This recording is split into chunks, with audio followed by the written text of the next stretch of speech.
और अब इस समय की बड़ी खबर आपको बता दें, मध्य प्रदेश, छत्तीसगढ़, तेलंगाना में कांग्रेस की लिस्ट जारी हो गई है। विधानसभा चुनाव के लिए उम्मीदवारों का ऐलान हुआ है। मध्य प्रदेश में 144 उम्मीदवारों की पहली लिस्ट जारी हुई। छत्तीसगढ़ में 30, तेलंगाना में 55 उम्मीदवारों की सूची जारी की गई है। छत्तीसगढ़ की अगर बात करें तो छत्तीसगढ़ के पाटन से चुनाव लड़ेंगे भूपेश बघेल। अंबिकापुर से टीएस सिंह देव चुनाव लड़ने वाले हैं। चित्रकूट से दीपक बैज को टिकट दिया गया है। एमपी की पहली लिस्ट में कमलनाथ, जीतू पटवारी का नाम सामने आया। छिंदवाड़ा से चुनाव लड़ेंगे कमलनाथ, राऊ से चुनाव लड़ेंगे जीतू पटवारी। और एमपी की अगर बात करें तो यहां पर नरोत्तम मिश्रा के खिलाफ अवधेश नायक को टिकट दिया गया है। दिग्विजय सिंह के बेटे और भाई दोनों को टिकट मिला है।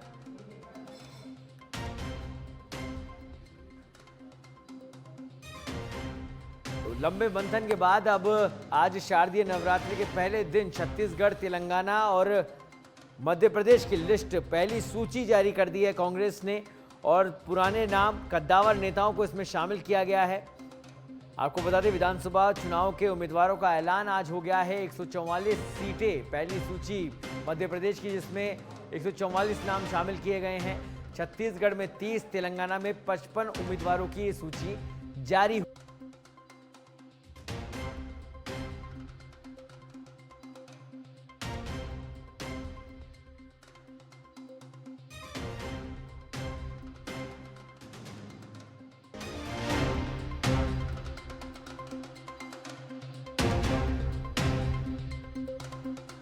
देते हैं, आपको बता दें, छिंदवाड़ा से मध्य प्रदेश के पूर्व सीएम और 9 बार सांसद रहे कांग्रेस के कमलनाथ ने दिसंबर 2018 में सीएम बनने के बाद मई 2019 में यहां उपचुनाव में पहली बार जीत दर्ज की थी। यह सीट कमलनाथ के गृह क्षेत्र में है। इससे पहले 2013 में बीजेपी इस सीट से जीती थी। 2008 में कांग्रेस ने इस पर कब्जा जमाया था। तो कमलनाथ फिर से एक बार यहां से उम्मीदवार बने हैं और जीत की उम्मीद के साथ ये पहली लिस्ट के अंदर उनका नाम शामिल किया गया है। अब बात कर लेते हैं दातिया की। तो दातिया एमपी में शिवराज सिंह की सरकार में दूसरे सबसे बड़े नेता, सबसे बड़े चेहरे और गृह मंत्री डॉक्टर नरोत्तम मिश्रा यहीं से विधायक है। वह 2008 में इस सीट पर जीत रहे हैं। डॉक्टर नरोत्तम मिश्रा का नाम भी सीएम उम्मीदवार की रेस में चल रहा है।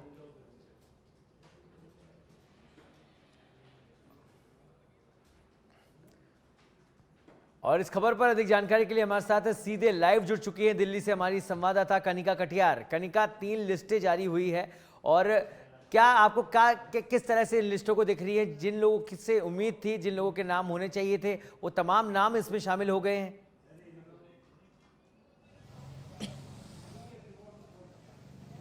देखिए, बिल्कुल कांग्रेस की पहली लिस्ट जो है छत्तीसगढ़, मध्य प्रदेश और तेलंगाना के चुनाव के लिए जारी कर दी गई है। कांग्रेस पार्टी ने मध्य प्रदेश में 144 उम्मीदवारों की पहली सूची जो है वो जारी की है। इसके अलावा बात करें तो छत्तीसगढ़ में 30 सीटों पे जो है अपने उम्मीदवारों की पहली सूची जो है कांग्रेस पार्टी ने जारी की है।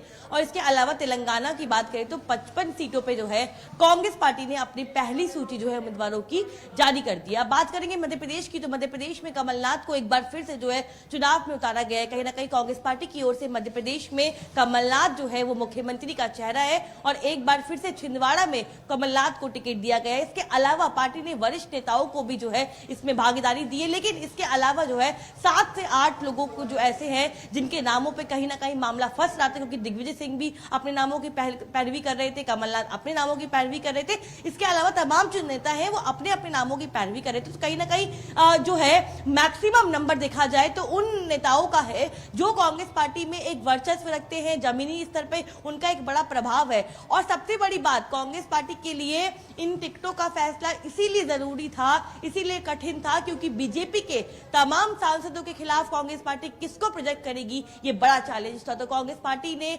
तमाम दिग्गजों के सामने जो है अपने बड़े उम्मीदवारों की घोषणा की है। अब देखना होगा कि जिस तरह से बीजेपी ने अपने तमाम सांसदों को, केंद्रीय मंत्रियों को मध्य प्रदेश में जगह दी है, टिकट दी है, वहां उतारा है, तो क्या कांग्रेस पार्टी उनके सामने अपने जिन उम्मीदवारों को उतार चुकी है, क्या वहां पर कांग्रेस पार्टी को एक अच्छी जो है रिस्पांस देखने को मिलेगा या नहीं, देखने वाली बात होगी। लेकिन अगर हम बात करें छत्तीसगढ़ की। तो छत्तीसगढ़ में कांग्रेस पार्टी ने अपने 30 उम्मीदवारों की पहली सूची जो है वो आज जारी की है, जिसमें पहले चरण में जो 30 कॉन्स्टिट्यूंसी में चुनाव होने हैं वहां पर उन तमाम सीटों को लेकर जो है इस लिस्ट में नाम है। लेकिन लगभग जो है पहली लिस्ट में देखा जाए तो 7 से 8 लोगों के जो नाम है वो काटे गए हैं, यानी कि अधिकतर लोग जो है सिटिंग कैंडिडेट को जो है कांग्रेस पार्टी ने टिकट दिया है। अब हमें समझना होगा छत्तीसगढ़ में कांग्रेस पार्टी की सरकार है, मुख्यमंत्री के चेहरे पे भूपेश बघेल का नाम है, उनको भी कांग्रेस पार्टी ने मैदान में उतारा है। इसके अलावा डिप्टी सीएम टीएस सिंहदेव की बात करें तो उनको भी पार्टी ने चुनाव में उतारा है।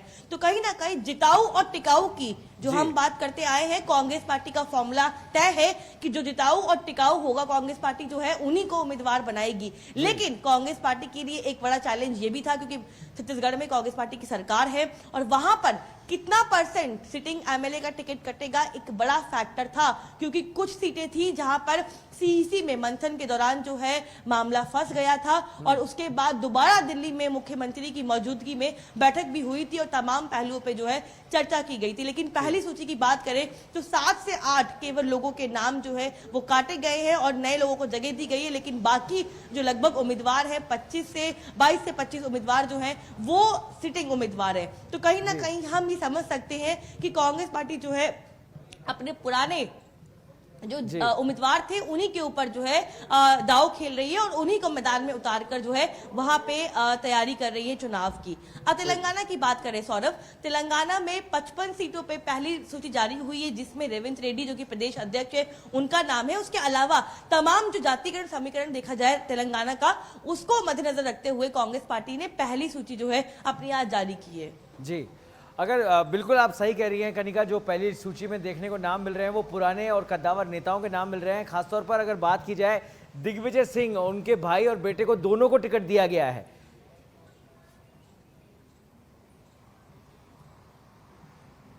देखिए बिल्कुल, अभी आप बता रहे थे कि नरोत्तम मिश्रा जो कि कांग्रेस पार्टी के बीजेपी के बड़े दिग्गज नेता हैं, केंद्रीय मंत्री हैं और एक बड़ा चेहरा है मध्य प्रदेश में, उनके सामने जो है पार्टी ने एक वरिष्ठ नेता जो कि उनको जगह दी है। और दिग्विजय सिंह की बात करें, क्योंकि पार्टी में एक बड़ी भूमिका निभाते हैं। अगर मध्य प्रदेश में लोकप्रियता में देखा जाए तो कमलनाथ के बाद दिग्विजय सिंह का नाम जो है अक्सर देखने को मिलता है। तो कहीं ना कहीं पार्टी ने उनको, उनके बेटे को और उनके भाई दोनों को जो है टिकट देकर कहीं ना कहीं मैनेज करने की कोशिश की, क्योंकि balancing of candidate Congress party का एक क्राइटेरिया था कि तमाम जो नेता हैं जो अपने अपने लोगों की पैरवी कर रहे हैं या अपने अपने नामों का सुझाव दे रहे हैं, कोई भी उस तरह का ऐसा भेदभाव ना हो कि किसी एक के पक्ष में टिकट मिले, किसी एक के पक्ष में ना मिले। तो कहीं ना कहीं बैलेंसिंग ऑफ जो कैंडिडेट है वो भी वहां पे रखा गया है। लेकिन बिल्कुल कांग्रेस पार्टी ने अपने तमाम नेताओं को जो है मध्य प्रदेश में जमीन पे उतारा है, चाहे कमलनाथ हो, दीपक बैज हो, क्योंकि वो सांसद भी है, कांग्रेस पार्टी के वरिष्ठ नेता है, लोकप्रिय नेता है और कहीं ना कहीं चुनाव में उनकी एक बड़ी भूमिका है। कनिका, इसमें एक नाम ऐसा भी आ रहा है, जो सीएम है मध्य प्रदेश के शिवराज सिंह, उनके सामने विक्रम मस्टल को उतारा गया है। तो इस नाम को आप किस तरह से देखती हैं? क्या ये इतना बड़ा कद रखते हैं कि वो शिवराज सिंह के सामने उतरे हैं? विक्रम मस्टल जो कि देखिए बिल्कुल अभिनेता भी हैं, हनुमान का किरदार निभाया उन्होंने। जी देखिए बिल्कुल, अगर हम बात करें विक्रम सिंह की, तो वहां पे एक बड़ा फैक्टर ये है कि शिवराज सिंह चौहान, क्योंकि बीजेपी के वो चेहरे हैं, 15 साल से मुख्यमंत्री रहते आए हैं, उनके सामने कांग्रेस पार्टी ने उन नेताओं को जगह दी है, उस नेता को जगह दी है जिनका लोकप्रियता जाता है, क्योंकि वहां पर जातीय समीकरण को मद्देनजर रखते हुए जो है वहां पर उनको ये जो है सीट दी गई है। तो कहीं ना कहीं कांग्रेस पार्टी ने सोच समझ के जो है ये फैसला किया है, क्योंकि पार्टी के वरिष्ठ नेता है, एक लोकप्रियता नेता है और खास तौर पर अपनी कॉन्स्टिट्यूंसी में उनका एक बड़ा प्रभाव है। तो इसीलिए उन लोगों के ऊपर जो है दाव खेला गया या उन लोगों को भरोसा में रखा गया या उन लोगों को चयन किया गया जिनका अपने अपने क्षेत्र में एक बड़ा प्रभाव है और खास तौर पे जाति समीकरण को मद्देनजर रखते हुए, क्योंकि मैंने आपको पहले ही बताया था कि मध्य प्रदेश और राजस्थान ये दो ऐसे स्टेट है जहां पे फैक्टर्स अलग हैं, जहां पे चुनाव के जो मुद्दे होते हैं वो अलग होते हैं, लेकिन वहां पे जाति समीकरण की जो भूमिका तो मतलब इस सीट पे जाति समीकरण के आधार पर विक्रम मिस्टल को मौका दिया गया है। अब बात करें अगर नरोत्तम मिश्रा की, तो उनके सामने नया चेहरा अवधेश नायक को उतार दिया गया। तो क्या वहां की क्या कुछ स्थिति है? उनको नए चेहरे को सामने मौका दिया गया। नरोत्तम मिश्रा अपने आप में एक कद्दावर नेता है।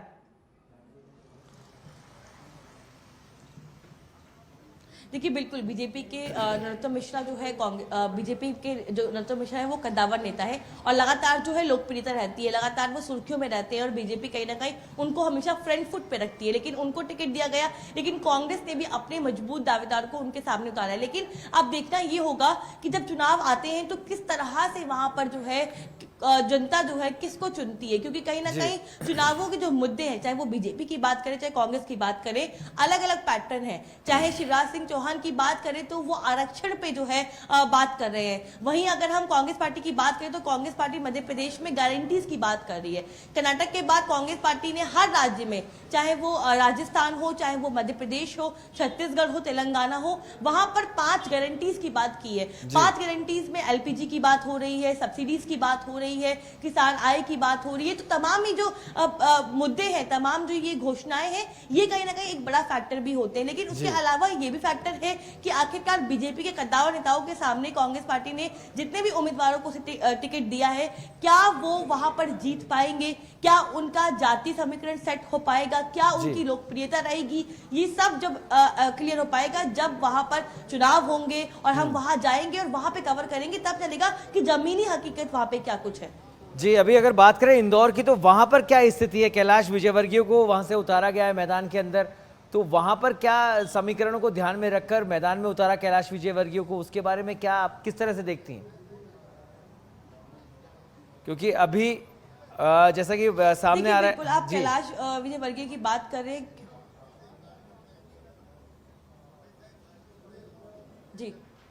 जी कनिका, अभी रमेश मंदोला विधायक है वहां से, तो वहां पर किस तरह के समीकरण, क्योंकि बहुत इंपॉर्टेंट सीट है इंदौर की और वहां से कैलाश विजयवर्गीय को उतारा है, महासचिव, राष्ट्रीय महासचिव है।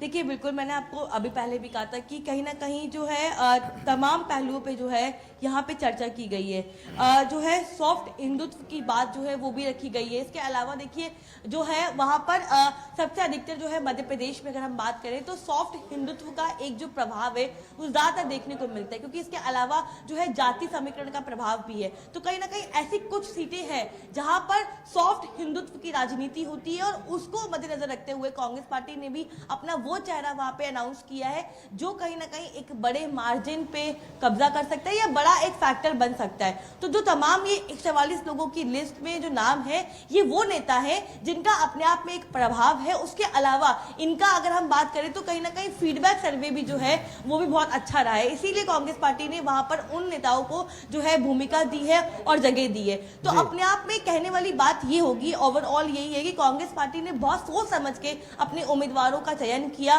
कांग्रेस लगातार शुरुआत से वेट कर रही थी कि बीजेपी अपने पहले उम्मीदवारों की सूची जारी करे, उसके बाद कांग्रेस पार्टी ये सोचेगी कि उनके सामने किस मजबूत कैंडिडेट को जो है कांग्रेस पार्टी को उतारना है। तो कहीं ना कहीं बीजेपी की लिस्ट के बाद जब कांग्रेस की लिस्ट आएगी तो आप उन दोनों लिस्टों में एक अंतर महसूस कर सकते हैं कि अगर बीजेपी ने अपने वरिष्ठ और बड़े नेताओं को जगह दी है तो कांग्रेस पार्टी ने भी वही समीकरण जो है वो देखा है। एक बार फिर से आपको मैं बता दूं कि सिहावल सीट का महत्व एक बार बढ़ गया है। इस बार प्रत्याशी की वजह से ये सीट का कद बढ़ा है। आपको कमलेश्वर पटेल को यहाँ से मैदान में उतारा है कांग्रेस ने। उनकी क्या स्थिति है सिहावल, क्योंकि उनको इस बार पहली बार पटेल को कांग्रेस कार्य समिति सीडब्ल्यूसी का मेंबर भी बनाया गया और उन्हें अब टिकट दे दिया गया है। वहां पर इनकी क्या स्थिति है, क्योंकि पहले सिहावल इतनी चर्चा में नहीं थी, अब इनको जैसे ही टिकट दिया गया चर्चाओं में बन गई है।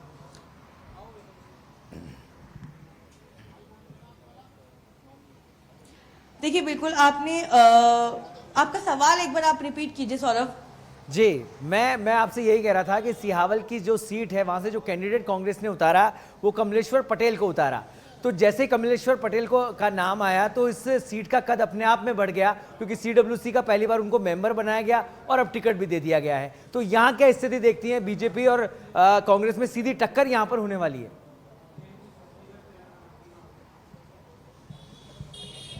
देखिए बिल्कुल हमें आपने जिस सीट का बात किया है और जिन नेताओं की बात की, कमलेश्वर पटेल पार्टी के वरिष्ठ नेता है, सीडब्ल्यूसी के मेंबर हैं और मध्य प्रदेश में एक अलग लोकप्रिय नेता के तौर पे कमलेश्वर पटेल को देखा जाता है। इससे पहले भी जब चुनाव हुए थे तो कमलेश्वर पटेल की बड़ी भूमिका है और खास तौर पे कहा जाता है कि दिल्ली में जो है उनका एक सिस्टम है और गांधी परिवार हो चाहे एआईसीसी हो पूरा कांग्रेस हो, कहीं ना कहीं उनका एक अच्छा प्रभाव है। अब दूसरी बात कमलेश्वर पटेल की बात करें तो कहीं ना कहीं पिछली बार भी जो है कांग्रेस पार्टी ने उनको मैदान में उतारा था और वहां पर भी जो है उनको जीत हासिल हुई थी। तो कहीं ना कहीं वो एक चेहरा जो है, जो मजबूत चेहरा है, उसको देखते हुए कांग्रेस पार्टी ने एक बार फिर से जो है कमलेश्वर पटेल को टिकट दिया है। इसके अलावा जो हम बात कर रहे हैं वो यही है कि अधिकतर कांग्रेस पार्टी ने जो है वहां पर सॉफ्ट हिंदुत्व के कार्ड को देखते हुए अपने उम्मीदवारों की सूची जारी की। अगर आप इस उम्मीदवारों की सूची को देखेंगे तो आपको अधिकतर जो है इसमें हिंदू नेता दिखेंगे। इसके अलावा केवल माइनॉरिटी के 6 नेताओं को टिकट दिया गया है। तो वहां पर जो सॉफ्ट हिंदुत्व की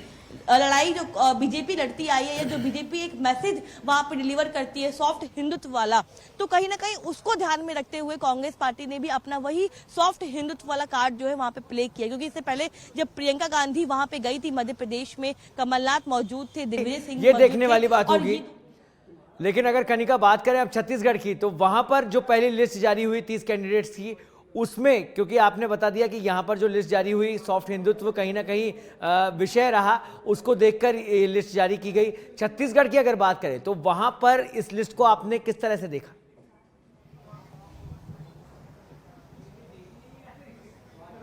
नहीं, छत्तीसगढ़ में हमें समझना होगा कांग्रेस पार्टी की मौजूदा स्थिति में सरकार है। 5 साल से जो है कांग्रेस पार्टी की वहां पे सरकार है। कांग्रेस पार्टी के लिए एक बड़ा चैलेंज ये था कि वहां पे कितने टिकट काटे, क्योंकि वहां पे सिटिंग्स का बहुत बड़ा प्रभाव था। लेकिन लगातार जो है वहां पे अधिकतर सर्वे करवाए गए। उसके अलावा अगर हम बात करें तो इस 30 सीटों के नाम में अगर देखा जाए तो केवल 7 से 8 ऐसे नेता हैं जिनके टिकट काटे गए हैं। अधिकतर नेताओं को फिर से मौका दिया गया है, जिसमें अगर 2 प्रमुख नेताओं की बात करें तो टीएस सिंह देव जो कि कांग्रेस पार्टी के डिप्टी सीएम है, उनको मौका दिया गया है। उसके अलावा उनकी सीट अगर बात करें तो अंबिकापुर जो है वो उनकी सीट है, वहां से उनको टिकट दिया गया है। लेकिन इसके अलावा जो कांग्रेस पार्टी के मुख्यमंत्री के चेहरे हैं भूपेश बघेल, उनको भी कांग्रेस पार्टी ने मैदान में उतारा है और पाटन से जो है उनको टिकट मिला है। और कहीं ना कहीं पिछली बार भी भूपेश बघेल जो है पाटन से चुनाव लड़ते आए हैं, अपने आप में एक लोकप्रिय नेता है और पाटन में उनका एक बड़ा प्रभाव है। तो कहीं ना कहीं देखिए इन तमाम सीटों को देखिए तो ये सेफ साइड की सीटें हैं जहां पे कांग्रेस पार्टी के बड़े नेताओं का एक बड़ा प्रभाव है और कांग्रेस पार्टी के हिस्से में ये सीटें आ सकती है। इसीलिए कांग्रेस पार्टी ने अपने उन नेताओं को इसमें जगह दी है जिनके ऊपर भरोसा है या जो पहले चुनाव लड़ चुके हैं, जिनकी लोकप्रियता बनी हुई है, सर्वे में उनका अच्छा मार्क्स है। तो कहीं ना कहीं इन तमाम पहलुओं को मद्देनजर रखते हुए कांग्रेस पार्टी ने इन 30 उम्मीदवारों की पहली सूची जो है वो आज जारी की है। छत्तीसगढ़ में कांग्रेस की सरकार थी कनिका, और तो ऐसे में ग्राउंड में इस समय किस तरह की स्थिति कांग्रेस के लिए बनी हुई है और किस आधार पर मैदान में कांग्रेस उतरी है, किन बातों के आधार पर?